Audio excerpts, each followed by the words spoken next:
Jai Sri Ram to everybody and very good morning in British style. Your Excellency, Honorable Cabinet Minister Rupalaji, Professor Padi, Professor Rath, Professor Nanda, then Dr. Thue, and the learned scholars sitting in front of me who have contributed immensely to this conference, then the dear students, ladies and gentlemen. It's my proud privilege to speak something about the conference and how we look towards future of Kalinga, Orissa / India and Southeast Asia. What a conference we had. I had attended so many conferences here in India and abroad many times, but this is one of the conferences where we find the thrust in academics more. 5 plenary sessions, imagine. Participants from 12 countries. Then from India itself, north to south, east to east, that is the spatial dimension. Then 35 research papers, 70 abstracts, and to cap it all, the book Kalinga and Southeast Asia with a monograph on the abstracts. So nobody can deny that the conference is a grand success. I am not speaking because I am associated with the conference, but I am observing very objectively. 5 plenary sessions delineated about archaeology, literature, social mores, trade in medieval India, trade in modern India, then modern history, then to cap it all, contemporary history. So with this temporal dimension from prehistoric times up to present day, our conference really did something on the topic. As far as India and Southeast Asia is concerned, there is no doubt that the relationship or the cultural rapprochement started from prehistoric times, the 4th or 5th common era, before common era. The prehistoric tools, then the beads, then in the present era, establishment of Indianized empires, Srivijaya, Shailendra, Funan, so many things. Then Islam came. Many people argue that relationship stopped, but actually didn't stop, it went on. History is a progressive thing. It was the Gujarati merchants and merchants from the Coromandel coast who established trade relationship.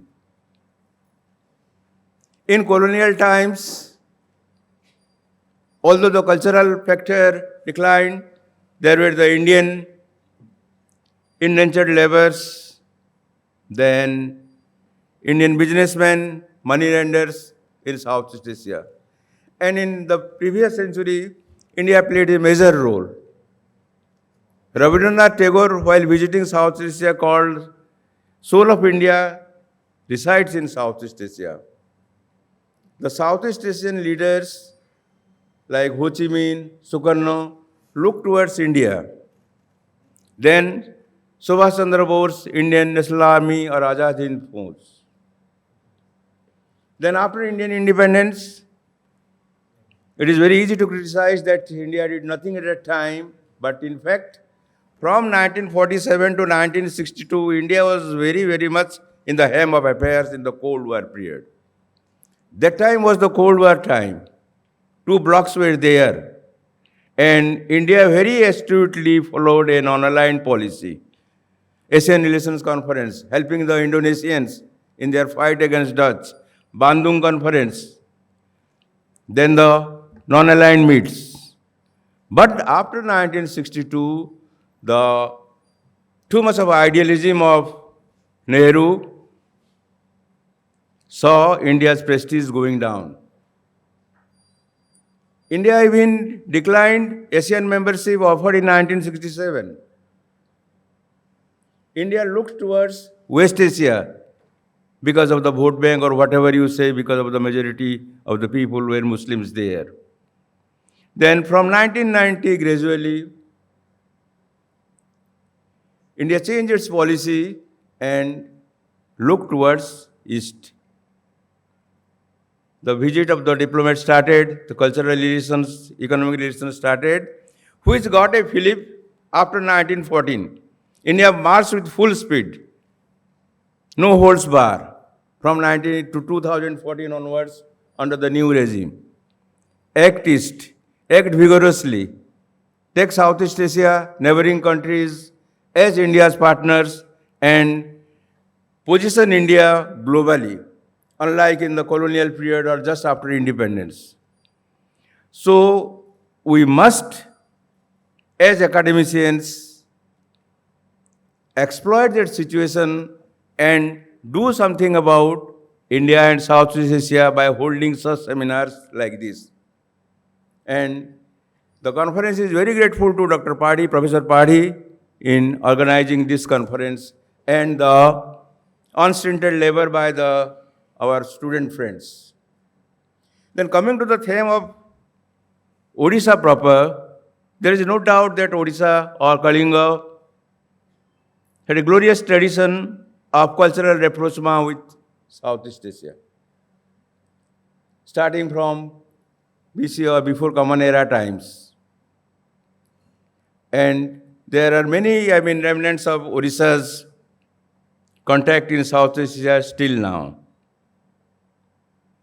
Even in Kuala Lumpur, Malaysian capital, there is a Sutra Foundation where they regularly held Ramayana drama, Odissi dance. They come to Bhubaneswar also sometimes. So the contact between Kalinga and Southeast Asia, which had started from the before Common Era times, continues today. And there are Odia Samaj in many capitals of Southeast Asia. Bangkok, Kuala Lumpur, Vientiane in Laos. So, in future, we'll try to hold, with the help of the Indian government, with its new outlook, to hold many seminars and put the relationship between Odisha and Southeast Asia in the global map. Earlier, there were only articles in the vernacular language. But for the last 20, 30 years, our scholars are doing excellent research on this area, whether archaeology or literature or the contemporary times. So with the blessings of Lord Jagannath and our hard labor, we'll march ahead. Thank you very much.